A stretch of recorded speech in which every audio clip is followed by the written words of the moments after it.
Good morning slash afternoon slash evening, everyone. Let's be real for a moment. Most of us have spent a good chunk of our lives measuring ourselves against others, scrolling, comparing, wondering if we're doing enough, being enough, achieving enough.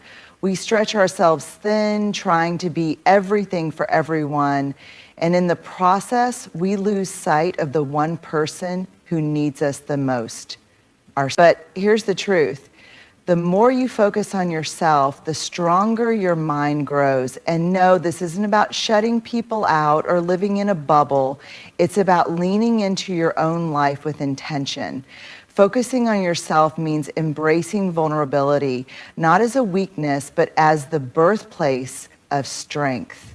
When you allow yourself to be seen, when you stop running from your own fears, you build resilience. You stop hiding behind perfectionism, and instead you step into your real power, courage.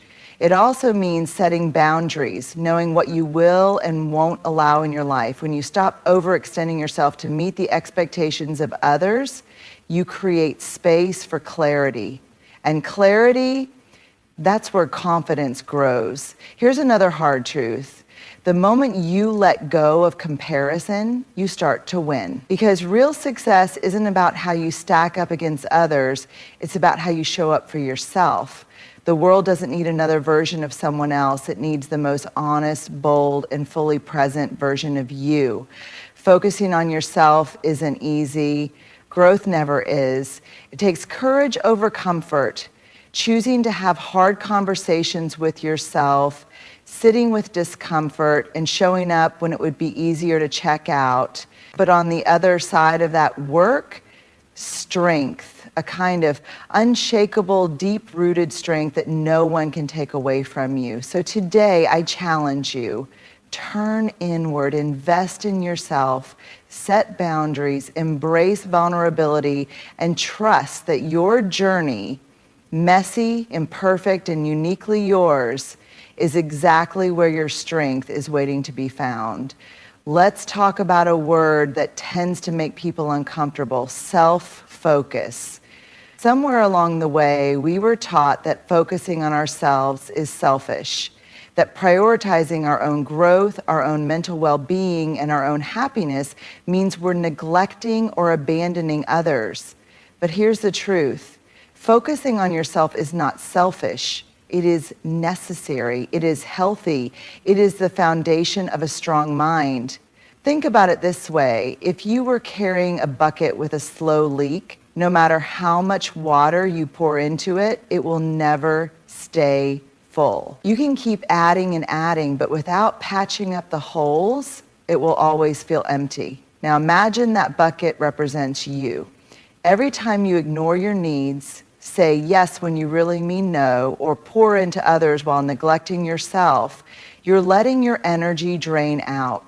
You can't be at your best for others if you are running on empty. Self-focus means self-awareness.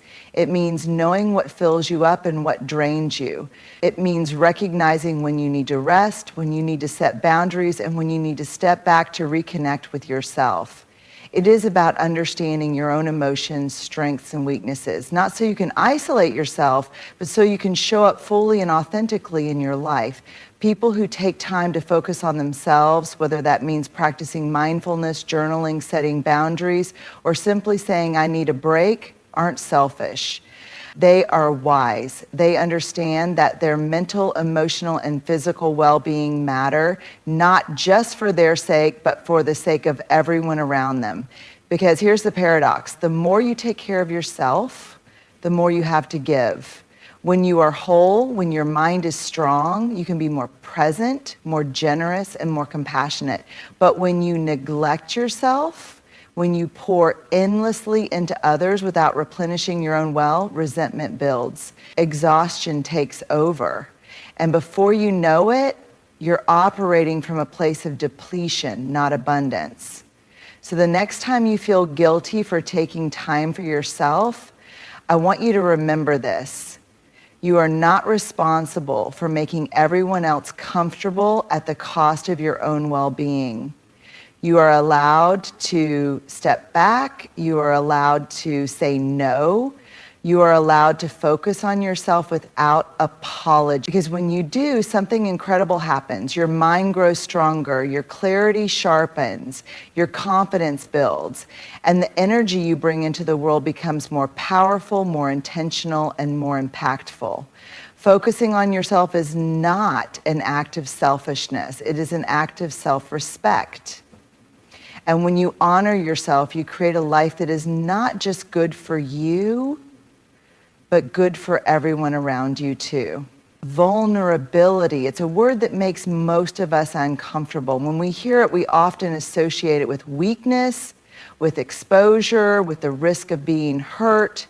We've been taught directly or indirectly that vulnerability is something to be avoided, something that makes us less capable, less powerful, and less in control.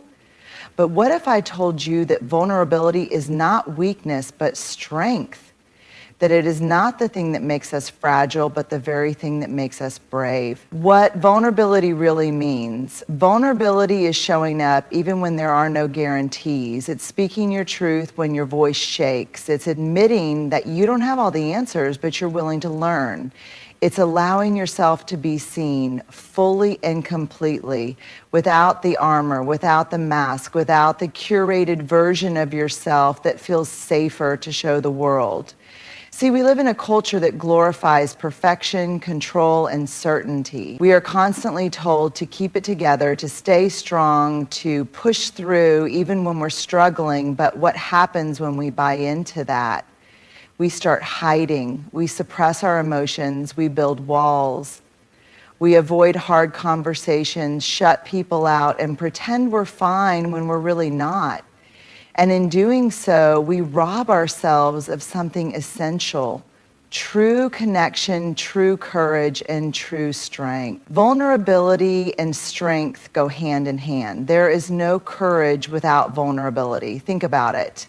Every act of bravery, every moment of growth, every time you've done something that mattered, vulnerability was there. It was present when you applied for that job you weren't sure you'd get. It was there when you told someone you loved them first. It was there when you took a risk, chased a dream, or admitted you needed help. If you strip vulnerability away from those moments, what's left? Nothing. Without vulnerability, there is no risk, and without risk, there is no courage. But we resist it, don't we? We resist vulnerability because it feels unsafe. We think, what if I open up and get rejected? What if I fail? What if people see the real me and decide I'm not enough? Yes, those are possibilities. But what if the opposite is also true? What if allowing yourself to be vulnerable leads to deeper connection, stronger relationships, and a life that feels more authentic? What if vulnerability is the missing piece between where you are now and where you want to be? Vulnerability builds resilience. Let's talk about resilience. People often assume resilience means being tough, being unaffected, being able to endure pain without breaking. But real resilience isn't about shutting down. It's about staying open. It's about being able to face discomfort, rejection, and uncertainty without letting it define you. When you embrace vulnerability, you allow yourself to experience failure, heartbreak, disappointment. But instead of letting those experiences defeat you, you learn from them. You build emotional strength. You develop the ability to rise back up again and again. That is resilience. And that resilience, it comes from vulnerability, not from avoiding it. Vulnerability in relationships. Now let's talk about relationships, because if there is one place where vulnerability is absolutely essential, it's here. Think about the strongest, most meaningful relationships in your life. What makes them strong? Trust, honesty, the ability to be yourself without fear of judgment, and all of that. It only exists where vulnerability is allowed to exist. When we refuse to be vulnerable in relationships, we build emotional walls, we keep people at a distance, we pretend we don't care when we do, we avoid deep conversations and instead stay in the shallow end where it feels safer. But in doing so, we also rob ourselves of real love, real connection, real intimacy. Because here's the thing, people cannot truly love you if they don't truly know you. And they can't know you if you refuse to be seen. Vulnerability in leadership and success. Now, what about leadership? What about success? Surely vulnerability has no place in those arenas, right? Wrong. The best leaders, the most impactful people, the most successful individuals, whether in business, sports, or any other field, are not the ones who pretend to have all the answers. They are the ones who are willing to say, I don't know, but I'll figure it out. They are the ones who ask for help, admit mistakes, and take risks, even when they might fail. Vulnerability is what allows leaders to connect with people. It's what makes them relatable, trustworthy, and human. The strongest teams, the most innovative companies, the most creative breakthroughs, they all come from environments where people are allowed to take risks, make mistakes, and be vulnerable without fear. The cost of avoiding vulnerability. So what happens when we avoid vulnerability? We may feel safe, but at what cost? We miss out on deep, meaningful relationships. We stay stuck in fear and stagnation. We rob ourselves of growth, courage, and authenticity. We live a life that looks fine on the outside, but feels empty on the inside. Avoiding vulnerability doesn't protect us, it isolates us. And isolation, that is the real weakness, stepping into vulnerability. So what can we do? How do we start embracing vulnerability in a world that constantly tells us to avoid it? Acknowledge the fear, but don't let it control you. Fear of vulnerability is normal, but growth happens when you lean into it anyway. Take small steps, share something honest, admit when you don't know something, express how you feel, even if it scares you. Surround yourself with people who allow you to be vulnerable. Safe spaces matter. Find the people who encourage you to be your full, authentic self. Let go of perfection. Perfectionism is the enemy of vulnerability. You don't have to have it all together to be worthy, loved, and enough. Trust that vulnerability is strength. Every time you open up, every time you take a risk, every time you show up as yourself, you are building strength, not weakness. Final thoughts. Vulnerability is not about being reckless with your emotions. It's not about spilling your soul to people who haven't earned your trust. It's about showing up authentically, being honest about your struggles, and allowing yourself to be seen.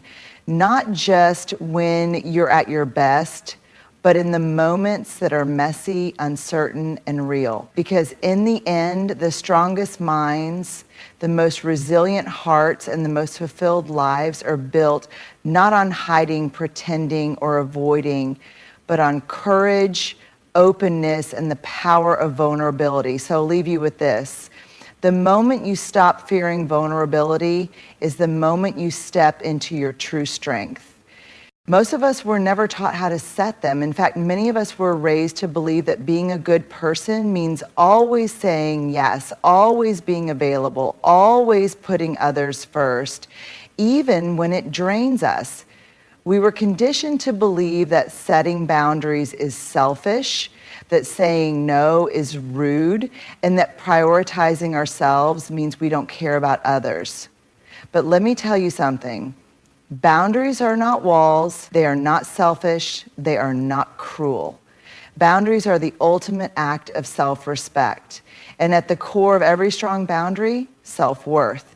Because here's the truth. When you know your worth, you stop over-explaining yourself. You stop over-giving, overextending, and over-compromising.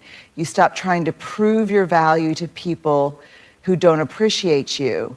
You stop saying yes out of fear and start saying yes only when it aligns with your well-being. What are boundaries? Boundaries are not about pushing people away. They are about knowing where you end and where others begin. They are the invisible lines that protect your energy, your time, your emotions, and your peace. Think of it like a house. You wouldn't let just anyone walk into your home, sit on your couch, and take whatever they want from your kitchen, right? Of course not. You have doors, locks, and personal spaces to protect what's inside. Boundaries work the same way. They are your emotional, physical, and mental locks. Your way of saying, this is what I will allow, this is what I won't. And just like a home, when you set boundaries, you decide who gets access to you for how long and under what conditions. The connection between boundaries and self-worth. If you don't value yourself, you won't set strong boundaries, period. When you don't believe you deserve peace, you tolerate chaos. When you don't believe you deserve respect, you allow disrespect. When you don't believe your time is valuable, you let people waste it. When you don't believe you deserve love, you accept the bare minimum. This is why boundaries and self-worth go hand in hand. Setting a boundary is an act of saying, I matter, my time matters, my emotions matter, my needs matter. It is a declaration that you will no longer allow yourself to be mistreated, drained, or undervalued. And I won't sugarcoat it. Setting boundaries is hard. If you've spent years being a people pleaser, if you were raised in an environment where your needs were ignored, or if you've been in relationships where your boundaries were disrespected, setting limits can feel terrifying. You might feel guilty, you might feel selfish, you might worry about disappointing people. But here's what I want you to remember. Every time you set a boundary, you are choosing yourself. And choosing yourself is never wrong. Different types of boundaries, let's break it down. Boundaries show up in different areas of our lives: physical, emotional, mental, and even digital. Understanding these can help you recognize where you need stronger limits. 1, emotional boundaries. These involve protecting your feelings, energy, and emotional well-being. They sound like, I am not available to listen to negativity right now. I respect your opinion, but I need to make this decision for myself. I am not responsible for fixing other people's problems. People with weak emotional boundaries often absorb other people's emotions, feeling responsible for making everyone happy, even at their own expense. 2, time boundaries. Your time is valuable. You get to decide how and with whom you spend it. Time boundaries sound like, I can't take on extra work right now. I need 30 minutes of alone time every evening. I won't answer work emails after 7 p.m.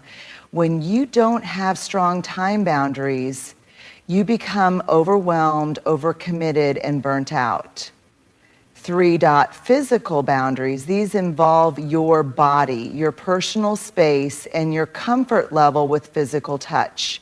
They sound like, I don't like being hugged without permission. I need personal space when I'm feeling overwhelmed. Please knock before entering my room. Respecting physical boundaries is essential for healthy relationships and personal comfort. 4, mental boundaries. These involve protecting your thoughts, beliefs, and mental peace. They sound like, I respect your opinion, but I don't agree. I won't engage in conversations that involve gossip or drama.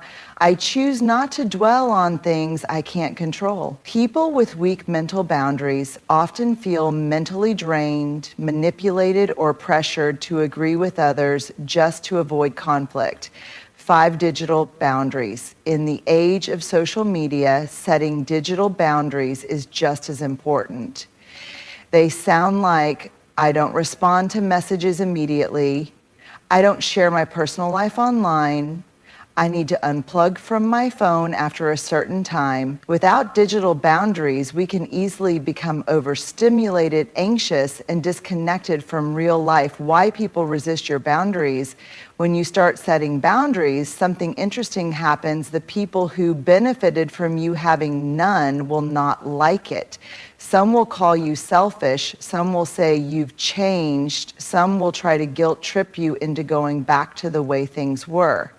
But remember this, people who respect you will respect your boundaries. People who don't respect your boundaries never truly respected you. If someone reacts negatively to your boundary, it's because they were gaining something from you not having one.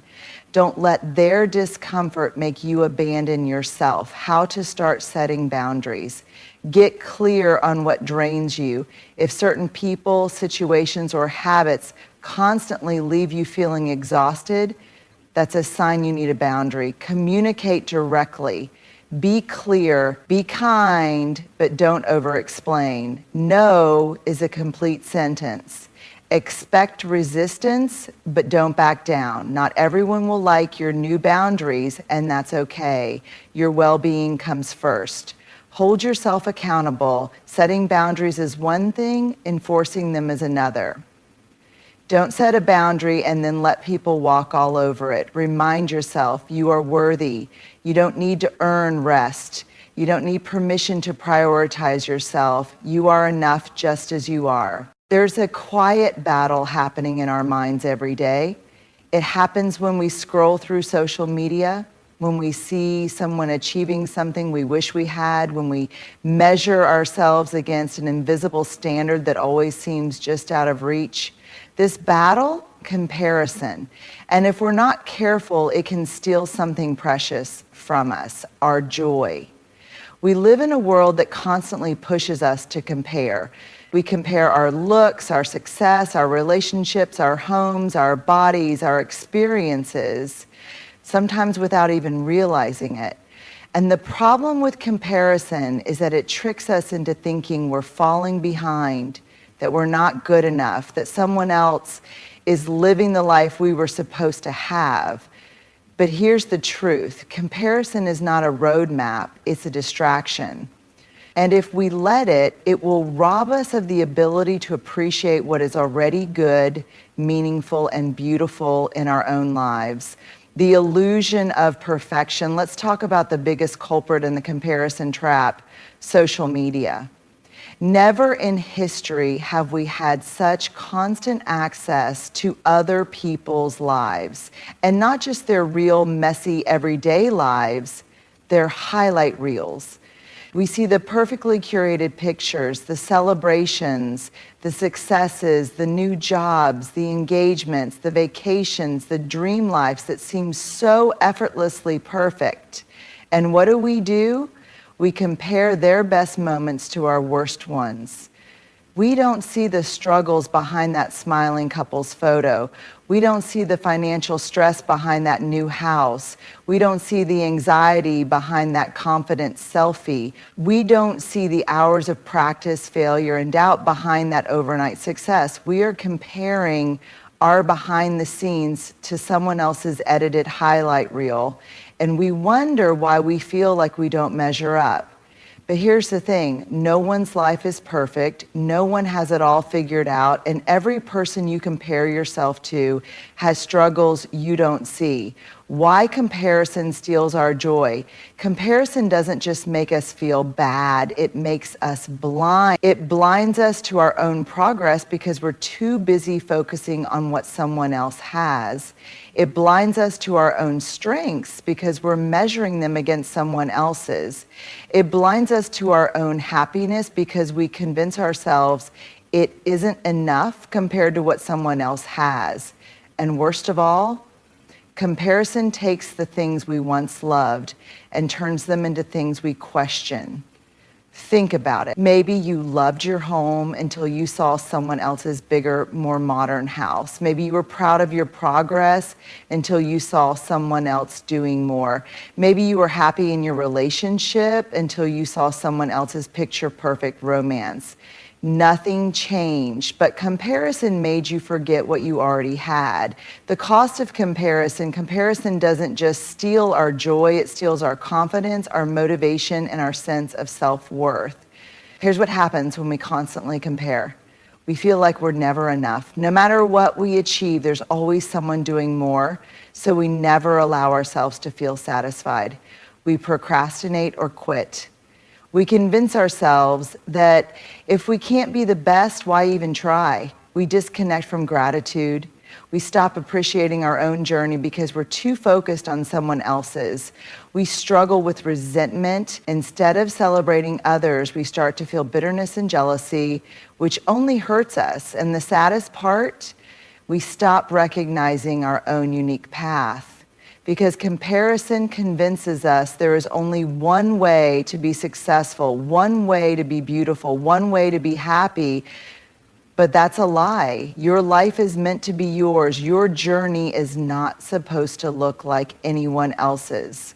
How to break free from comparison. So how do we fight back? How do we reclaim our joy from the grip of comparison? 1, practice gratitude. Gratitude is the antidote to comparison. When we focus on what we already have, we stop obsessing over what we lack. Try this. Every day, write down 3 things you love about your life. Not things that are good enough compared to others, just things that genuinely bring you joy. The more you focus on what you have, the less power comparison will have over you. 2, celebrate others without diminishing yourself.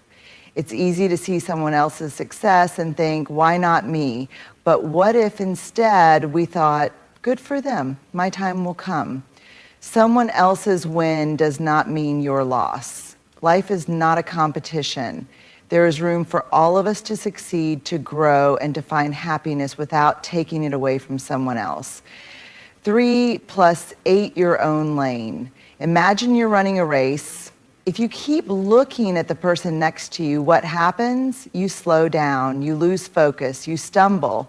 Now imagine you focus only on your own path. You move forward at your own pace without worrying about anyone else.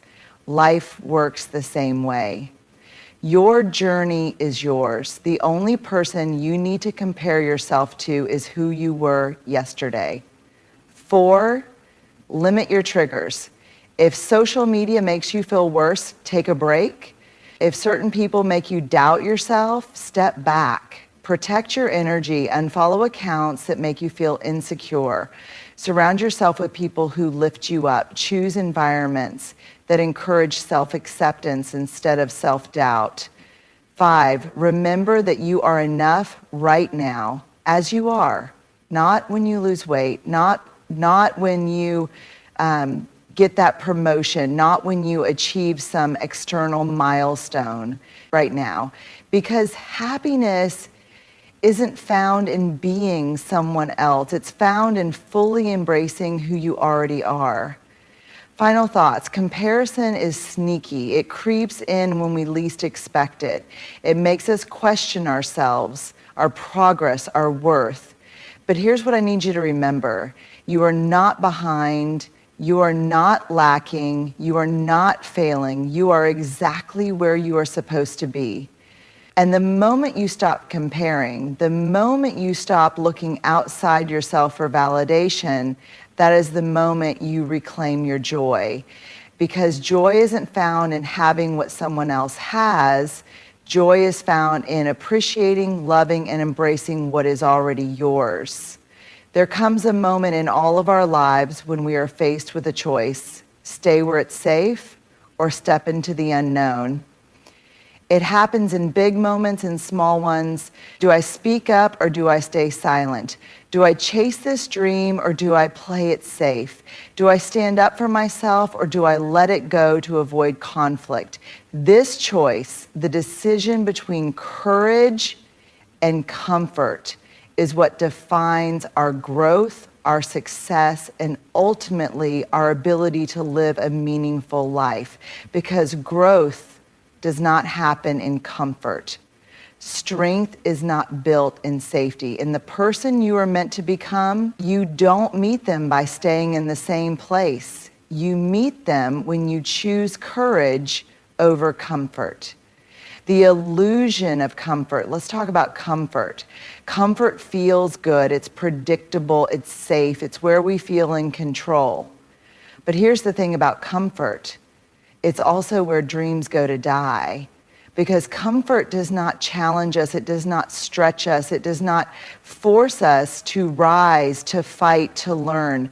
Staying in a job we hate is comfortable. Avoiding difficult conversations is comfortable. Keeping our dreams locked away because we're scared to fail is comfortable. But what does that comfort cost us?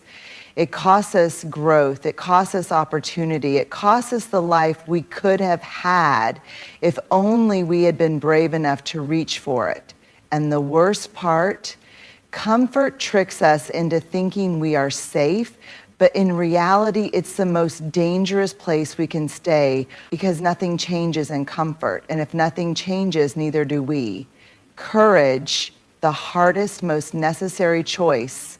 Courage, on the other hand, is uncomfortable.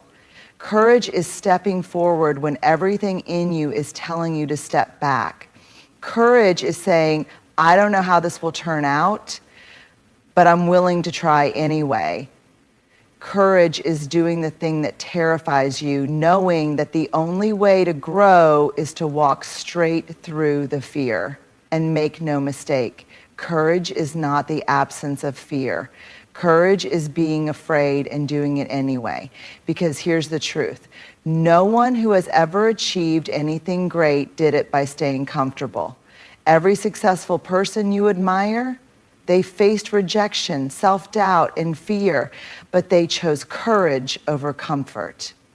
Every person who has ever stood up for what they believe in, they faced judgment, criticism, and resistance, but they chose courage over comfort. Every person who has changed their life for the better, they faced uncertainty, risk, and failure, but they chose courage over comfort. And that is what separates those who live fully from those who stay stuck. The willingness to step into the discomfort, to be vulnerable, to risk failure, because nothing worth having comes without courage. Why we resist courage? If courage is so powerful, why do we resist it? Because fear whispers things like, what if you fail? What if they judge you? What if you're not good enough? And that fear, it convinces us that staying comfortable is the better option, that avoiding risk is the smarter choice. But let me ask you something. What if you never try? What if years from now you look back and realize you let fear make your choices for you? Because regret is far worse than failure. Failure teaches. Failure builds resilience. Failure means you were in the arena fighting for your dreams. But regret is knowing you had a chance and didn't take it. And that's why courage will always be the better choice. How to choose courage over comfort. Get comfortable being uncomfortable. Discomfort is a sign that you are growing. Instead of avoiding it, lean into it. Ask yourself, what is one thing I can do today that scares me just a little? It doesn't have to be big. Maybe it's speaking up in a meeting, setting a boundary, or trying something new. Courage is a muscle. The more you use it, the stronger it gets. Stop waiting for the fear to disappear. If you're waiting to feel ready, you'll be waiting forever.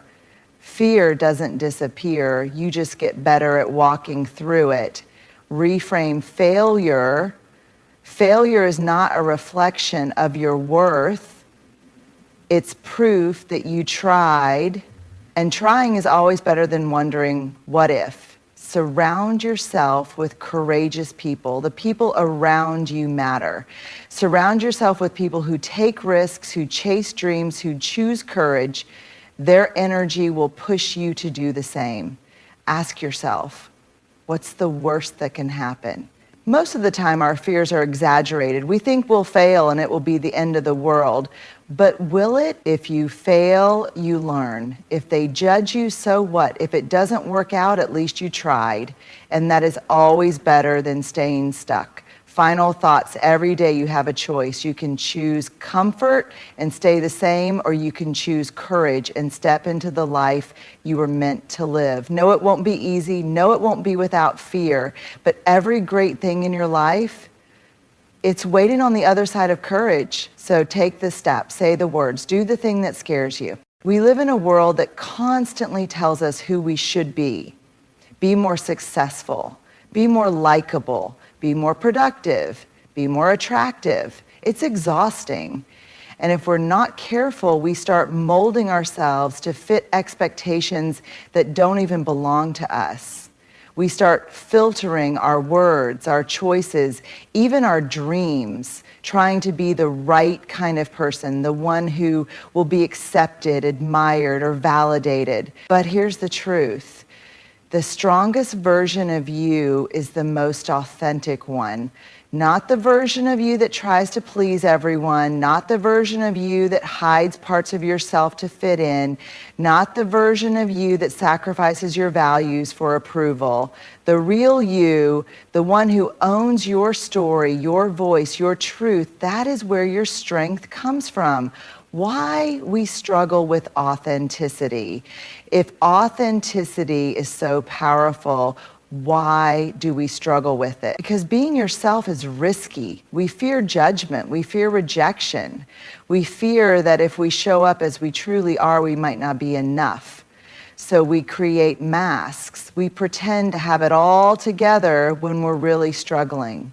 We say yes when we want to say no because we don't want to disappoint anyone. We hide our dreams because we're afraid of what people will think if we fail. And over time, this takes a toll because every time we betray our authenticity, we chip away at our own strength. Every time we silence ourselves, we weaken our confidence. Every time we choose approval over truth, we lose a little bit of ourselves. Authenticity isn't just about being real, it's about being whole.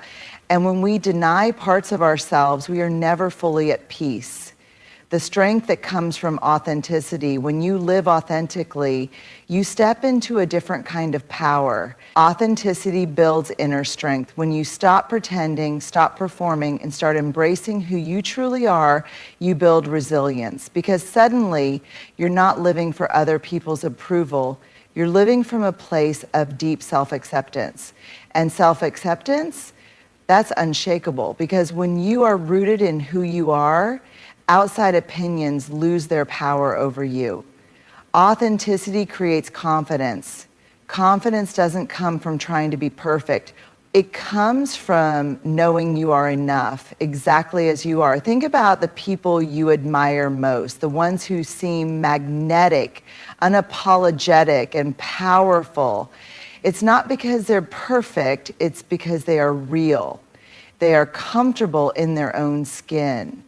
And when you are truly yourself, confidence follows naturally. Authenticity strengthens relationships. When you show up as your true self, you attract people who truly see you, value you, and love you for who you are, not for who you're pretending to be. Authenticity creates deeper, more meaningful connections because real relationships are built on truth, not performance. Authenticity gives you freedom. The moment you stop living for approval, you experience a level of freedom most people never reach. Freedom to speak your truth, freedom to pursue what genuinely lights you up, freedom to stop chasing validation and start living in alignment with who you really are. And that freedom, that is where your true power lies. How to cultivate authenticity. Being authentic is not always easy. It requires courage, it requires self-awareness, and sometimes it requires unlearning years of conditioning, but it's worth it. Here's how you can step more fully into your authentic self. Know your values. Ask yourself, what do I truly believe in? What matters most to me? When you live according to your values, not someone else's, you feel grounded, strong, and aligned. Stop apologizing